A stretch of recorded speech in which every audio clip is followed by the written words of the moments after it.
I'm still holding this book because it features in my story today. If you'd met me 6 years ago, you might have thought, looking on the outside, that I had my life together. I was working in the city. I had a 6-figure salary. I'd married a gorgeous girl. We had a son, another one on the way. We owned our own house. I drove a Porsche. We had nice holidays. Everything on the outside looked quite rosy. There's a photograph taken of me around about that time, and I sometimes look at it. I've got this really smug look on my face, and I'm reclining in one of those infinity pools. But if you look at that picture closely, it was taken on the Isle of Capri, and behind me is the Bay of Naples, and just coming out of my right shoulder is Mount Vesuvius. You know the volcano that erupted in AD 79, destroying Pompeii? You see, inside my head, I had a volcano that was about to erupt quite catastrophically in my life.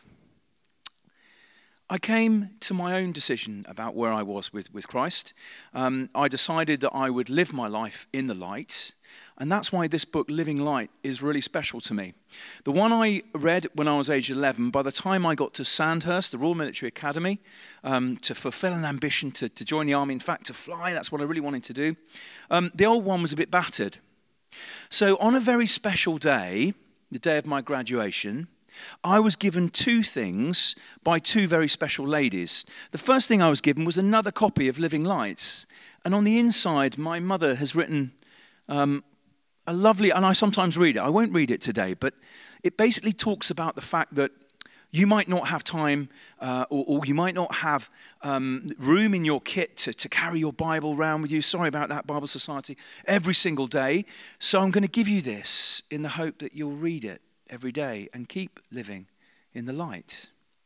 She said armies might march on their stomachs, but as an officer, you will be responsible for the souls of your soldiers.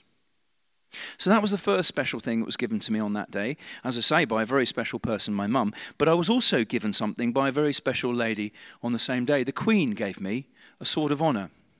And that sword is probably the most precious thing that I owned about that time. Only a bit of metal, but it represented so much. You see, at Sandhurst, I've made a stand. I had really stepped out of the ordinary and done something maybe a bit crazy. You see, at Sandhurst, what they tell you to do is don't do anything badly, but whatever you do, do not do anything well. Don't stand out. Just be a grey man. Just get through your time and go into your regiment and everything will be all right. But after 3 days at Sandhurst, I stood out. There was a note on the corridor and everyone was gathered round it. And I went over to see what this note said. And it said, if anyone can play rugby and is selected for the Academy First 15, they get Wednesdays off training. So all 411 people in my intake went along to the trial. And because there were so many of us, they asked some people to come back the following day. The following day was a Sunday. I thought about what I should do overnight, and the next morning I stood to attention in front of this big, tall colonel. He was sort of a typical colonel. He had big, bushy sideburns. He even had a monocle. And I looked up at him and I said, "Sir, I can't play rugby today. I'm a Christian. I want to go to chapel." And he didn't bite my head off. I didn't get selected to play in the Academy First 15, but I was selected to be on the bench. And the person in my position, after 2 minutes, got injured. I went on and played the best game of rugby I've ever played in my life. And within a couple of weeks, they'd asked me to be the captain of the academy side. And there was a verse that was resounding in my head. He who honours me, I will also honour. And I felt it was such an honour to get that sword. Because you see, the general loved his rugby. And he used to come and talk to me about who we were playing and who was selected. And I think I must have been the only officer cadet he actually knew by name. And maybe that's why he chose me to get the Sword of Honour, which is a big honour in the army. It means your career is pretty much set for you. But it wasn't all plain sailing, I can assure you. I went straight from Sandhurst into my flying training, and I discovered I had a bit of a problem. Couldn't actually land. Now, that's relatively important when you learn to fly, that you can actually put the aircraft down safely. And I knew I had one more chance to do it. And I had a very, very close mid-air collision. It was so close, I was counting the rivets on the wing of the other plane. I could see the look on the pilot's face in the cockpit as we sped by. And normally at the end of your flying, you get a chance to talk to your instructor. He talks to you and he tells you what you've done well, what you've done badly. This time, as soon as we'd landed, the instructor got out of the airplane. He was white-faced and he ran, literally ran. I went straight to see the commanding officer and he said, Justyn, before you kill yourself or someone else, you need to find another regiment. Dealing with my anger issues, because I'd always wanted to be a pilot, ever since I was small, I decided that I'd join the Royal Artillery because someone told me they shot aeroplanes down. And I felt much better after that. And I went straight from there onto an operational tour. I didn't really have time to think about any disappointment. And I went and served 6 months in South Armagh at a time when Northern Ireland was quite an interesting place to be. My time in the army was exciting. I served at 3 Commando Brigade. I did the All-Arms Commando course down at Lympstone with the Royal Marines. For 2 months, I was the youngest major in the British Army. And I went off on tour to Bosnia during the 90s, which again was quite an interesting place to be. But you know what? I was restless. It was never enough. I was always thinking about the next thing that I had to do. And when someone said to me, Justyn, you won't make colonel for 6 years, I left. I went to work in the city. In fact, I didn't go directly to the city. I went to the city via a little place called Hitchin in Hertfordshire. And I'd gone from leading 460 men on an operational tour in Bosnia to being the junior office T-boy in an insurance organization. But I was so ambitious. I stayed behind every night and I studied. And you know, at 9 o'clock at night, the only people left in the office are the cleaners and the managing director. And the MD used to come and sit next to me sometimes and he'd say, Justyn, what are you doing? And I'd explain to him what I was studying and why I was studying and how important it was to me to try and catch up to all the other employees in his company. And within 2 years, I was one of the youngest managing directors of a global financial services company working in the city of London. That's when I had a 6-figure salary. That's when I had all the trappings. That's when I'd said to God, thanks, Lord, I'll take it from here now. You've been really good to me so far in my life, but I can take it from here. And I stopped reading my Bible. I stopped reading my Living Light. I'd moved up to Derbyshire. That's where my wife and her family lived, and she was helping out with the family business to run a small country hotel. Matthew, our son, was 11 months old. And I noticed something about Matthew. He didn't use his right hand at all. In fact, even when you passed something from his right side, he'd reach out and grab it with his left hand. And I'd said to Emma, do you know, this is a bit strange. Don't you think it's odd that Matthew doesn't use his right hand at all? And also, isn't it a bit odd that he's not crawling, or some of his friends, the same age as him, are even walking?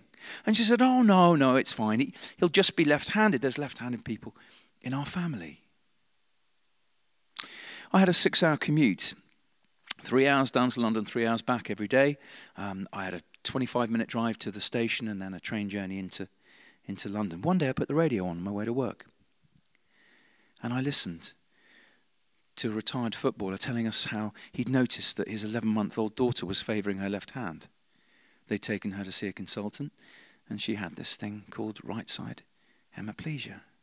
And all the way through the day, I thought about this. I couldn't stop thinking about it. As soon as I got home, I said, Emma, we need to take Matthew to go and see a consultant. So we did. And we took him down to London, and within a couple of minutes, the consultant said, I think your son has right-side hemiplegia. He needs to have a scan. So we had a scan, and I walked into the consultant's office, and I saw a picture of my son's brain, and it had a huge scar on it. And I said, what does this mean? And the consultant explained to us that Matthew had a bleed probably around about the time when he was born, maybe during labour, and he had a scar on his brain that meant that he had limited movement down his right side, a stiffness in his leg, and he had limited dexterity in his right hand, a form of cerebral palsy. And as we left, she said, oh, by the way, your son may well go on to develop epilepsy at some stage in his life. 2 weeks later, just 2 weeks later, I was at home. Matthew was in my arms. It was a really hot day. He had a streaming cold and a high temperature, and his right arm started to jerk. I knew straight away what was happening. I just didn't know what to do. I did everything wrong. I smothered him. I put my arms around him. I said, "It's okay, Matthew, come on. It'll be all right." It was a febrile fit caused by a very sharp peak in his temperature. I should have laid him down and loosened off his clothing. We put him in the car. I wanted to get him to hospital. He wasn't coming out of his fit.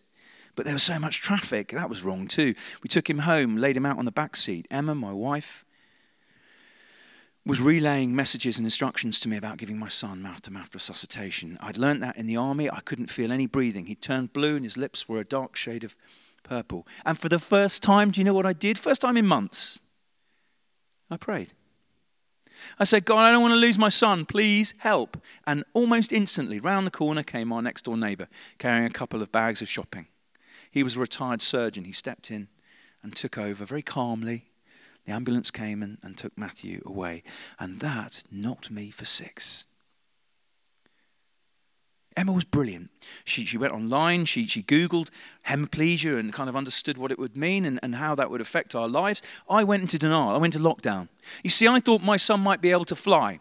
I had ambitions for him to be a better rugby player than me. You know, all those selfish things a dad wants for their child. And now I was coming to terms with the fact that my son was severely disabled. In fact, I wasn't coming to terms. And that maybe was part of the problem. Because just a little while later, I was sitting down watching rugby. I'd done it all my life. But this time I noticed an advert for a £5 free bet by the side of the pitch. Without even thinking about it, I went upstairs, I got my laptop, I logged in. You see, maybe there was something missing in my life because I pushed God so far away. I wasn't a whole person. I'd been passed over for a promotion. I was finding the commute down to London and back tough. And now I had to come to terms with the fact that my son was disabled. That's not an excuse, but that's where my mind was when I placed my first bet, and I won. I've asked myself so many times, what would have happened if I'd lost that bet? I'm pretty sure I'd closed my laptop down and thought, what a waste of time. But I didn't. And from then on in, I began to watch sport a bit more, a little bit more closely. I placed small bets and it made me feel involved. But interestingly enough, I didn't tell my wife. Didn't tell her. Kept the whole thing a secret. I began to withdraw as a husband, slowly at first. Began to withdraw as a father. Our second son was born around about that time. You see, I have a few problems in my character when it comes to gambling. I'm an optimist. I'm expecting to win. I'm also a really bad loser, but I'm highly competitive. So I kept placing bets. And one day I realized I wasn't winning. And I calculated how much I need to win everything back. I needed £1,000 to put on a tennis match that would win all my money back in one go. I was chasing my losses. Another bad thing to do. I lost that bet. And when I put that £1,000 down, I was shaking because I'd never put anything like that much money down before. And if my wife knew, she'd be furious. I'd stepped over the line. I said to my boss at work, you know, it's really not productive me going down to London and back every day. Why don't I just work from home? So he set me up, set my systems up at home, and I used to do my job in 2 hours, and the rest of the day stretched out before me. I had access to money. I had time. And I'd say to Emma, when she'd say to me, Justyn, let's go out for supper with friends this weekend, I'd say, no, Emma, it's okay. You go out, have a great time with your friends. I'll stay and look after Matthew. What I was actually saying to her was, no, you go out of the house so I can gamble without you seeing me. I want to fast forward 3 years. Because in 3 years, I went from someone who had everything to someone who lost the whole thing. I'd lost my job because I used my corporate card. We'd sold our house. Emma actually thought that my mood swings, which were to do with me winning or losing, were to do with the fact that we lived in a town, or she blamed herself, or she thought it was my work. So someone came and offered us a good price for our house, and we sold it. We moved out to the country in a rented property while we waited to find somewhere to live. And I squandered the money from the sale of our house. I would rather sit in front of my computer gambling than give my children a bath at night or tell them stories. After I'd lost my job at work, that would have been a good opportunity to sit down with my wife and say, I'm sorry, I've had a habit and that's what's caused me to lose my job. But I didn't. I lied to her. I told her I'd left. I used to get in the car in my suit and drive and sit up in the road for 6 hours pretending to go to work. And then I'd come back, and with no money to feed my habit, with no income, I began selling things in the house. And I'm sad to say that one of the things I sold was the most precious thing I owned. My sword of honor. And with it, as I walked out of the shop, I felt that I had lost my honor. And I cried my eyes out. But I took this £200 that I got for it, and I squandered it. The next morning, I called the shop and I said, I've made a terrible mistake. I gave you something to sell. I didn't mean to. I need to get it back. And they said, we've just sold it. We've got no record of where it's gone. Emma found out because we had friends to stay, and they found a bank statement. She tried to stay with me. I even went upstairs and self-excluded myself from the online gambling site. But you know, there's 2,500 online gambling sites you could log into today. And it wasn't long before I had an email from another one saying, come and have a £50 free bet. And I convinced myself that a free bet wasn't really gambling. And I was right back to my old habit again. This time Emma could see, and one morning I woke up and she just wasn't there. She'd taken the boys and she'd left, and she was right to leave because I was in self-destruct. They were dark times. I was living off a sack of mouldy potatoes, thinking about what life would be like if I wasn't around there for my children anymore. And I couldn't afford to heat the house. I hadn't paid the rent for 5 months when there was a knock at the door.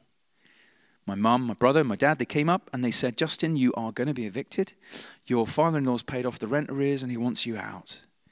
You can walk the streets or you can come back home to Kent, to a spare room in mum's house and find some recovery. I walked round the house with a black bin liner, putting my last possessions into the sack. I had £73,000 worth of debt and a bin liner of clothes and some old pictures. And I was completely humiliated. But that's what I needed. Because it had been my own pride that had stopped me from getting any recovery. I said to myself, I'm the one that's got myself in this mess. I need to get myself out of it. And the only way I could see of doing that, stupidly, illogically, was to convince myself that I could take my £2 that I used to get from selling a sack of clothes and put it on a 16-leg multiplier and win everything back in one go. But now, humiliated and broken, I got down on my knees back in my spare room that I'd left as an 18-year-old, and I prayed a really simple prayer. I just said, God, please forgive me for what I've done. Come back into my life and heal me if you can. That was a date in November 2012. It's the last time I've ever placed a bet. I don't take this recovery for granted every day. I need to thank the Lord for it. It's a gift that he's given me. I know I'm one bet away from throwing everything away again. But over the last couple of years, God's really restored my life. And my story is a story of hope. And because I went through this, I can reach out to other people who are suffering from addictions, all kinds of addictions. I found great recovery, initially in Gamblers Anonymous, because I realized I wasn't the only idiot out there. And then in Christ-based recovery, which is wonderful. Because for every addict, I truly believe there's a pain inside. There's a hurt. There's a relationship that's broken. Something's happened when they were younger. And actually their addiction or their compulsion is something they reach for as medication. Their drug of choice, where they can escape from the reality. And if you'd asked me that, what was your pain, what was your hurt? About that time when I'd come back to my mum's house, I'd have laughed. I'd have said I had a great childhood. And yet, when I first went public with my story, and 5 million people read in the Daily Mail about how an ex-army officer squanders £750,000 over 3 years, his house, his children, his job, my whole body cried out, oh no, what have I done? I just wanted people to know that there's a downside to this quite horrible addiction. You look at all the adverts, which have gone up, by the way, 1,400% since 2007. And this TV match that's happening tonight, right now, every single advert running around in a loop will be a gambling advert, which our children are watching. 11% of all adverts today are gambling related. I wanted people to know there was a downside, but my whole body went, oh, what have I done? Now everyone knows the truth. They know what an idiot I am. And that was when Christ set me free from the inside. He'd done it on the outside. Now he set me free on the inside because I realized I'd spent my whole life pretending, trying to be someone that I wasn't, trying to be the best at what I could do, the best army officer, the best dad, the best husband, the best Christian. And when I wasn't, I pretended. And now, when the whole world saw the truth, I didn't have to pretend anymore. I could just be me. Justyn, someone who is far from perfect, with all my imperfections, but safe in the knowledge that I am loved by God unconditionally. That there is nothing that I could do that would make him love me any more. Nothing that I could do that would make him love me any less. He just loves me. And he can forgive me by his grace. That set me free. And over the last few years, it's been such a pleasure to write my story. And Lion Hudson have been amazing at really being able to push my story out. The media campaign that happened when the book was published was incredible. The Daily Telegraph, the Mail, Lorraine, Channel 5, the whole thing. The message got out there that this is a horrible addiction, but there is hope. And when someone on a TV program asks me live, I love the live ones, they say, so what was it that helped you? Was it cognitive behavioral therapy? Was it a psychologist? Was it your counseling? And I'm not knocking all of those. They're great. But I'd say it was my faith that set me free. And they edit me out when I do that, when it's not live. But that's why I love the live ones. And my whole existence now is about getting a message out there that there is hope. There is freedom in Christ. And he wants us to be free. And the recovery course that I do, the Christ-based recovery course, it's a course that comes from HTB. It's based on Alpha, and it's a 15-session course following the 12 steps, just like the Anonymous Fellowships. But it puts Christ right back at the heart of recovery. It doesn't talk about a higher power or a God of our own understanding. It talks about God. He set me free. And when I go into a church and I say to the vicar or the pastor or whoever it is, I'm running a recovery course, can you just send me over your addicts? They look at me with horror. And yet the reality is that 73% of all males in church congregations regularly access pornography. 30% of women in church congregations regularly access pornography. We all have secret habits. It doesn't have to be those. It's the thing. If you take the word addiction out, and I don't like using addiction, particularly in church circles, because it does conjure up these pictures of, the homeless, drug or alcoholic.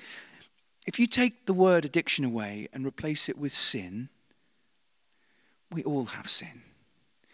And my message is simple.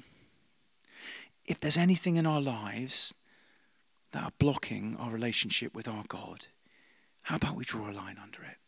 How about we ask Christ to set us free? I want to finish with a story. Just over 2 years ago, I was standing on a beach between Folkestone and Dover, and I was about to set off and swim the channel. You probably can tell there's something about me that makes me slightly compulsive in my nature, or full on, or maybe an addictive personality. Swimming really helped me in my recovery. I had no self-esteem, and I used to swim, and I thought, well, maybe I should swim across to France. So I set myself the target of doing that. And on the 7th of September 2014, I set off. Just before I set off, my pilot, who'd been going backwards and forwards across the channel for 27 years, so he knew a thing or two, he said to me, Justyn, all you have to do is stay close to the boat, and I'll get you across. And I stuck close to the boat right the way through the day. 10 hours into the swim, I was right there next to the boat, and then something catastrophic happened. I saw France. Just as it was getting dark.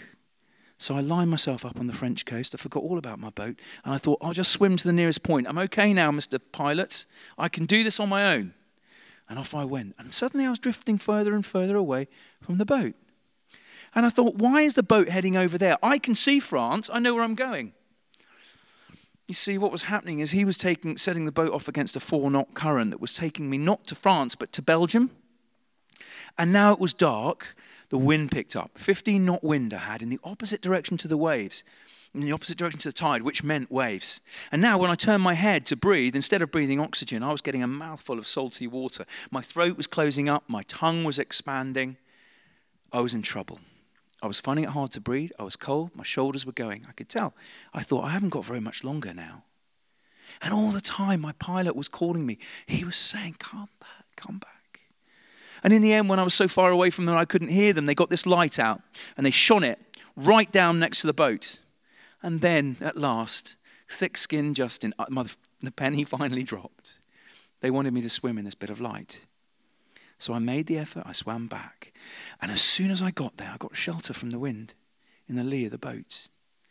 And now the waves were still there, but when I turned my head, I could see when the waves were going to smash into my face. And I stopped taking on water. They gave me a triple-strength carb drink. They gave me encouragement. And we got to the coast of France. That's like my life. When I go off and do my own thing in the darkness, things go quite drastically wrong. But when I live my life in the light, he blesses what I do. And he takes me home. Thanks for listening.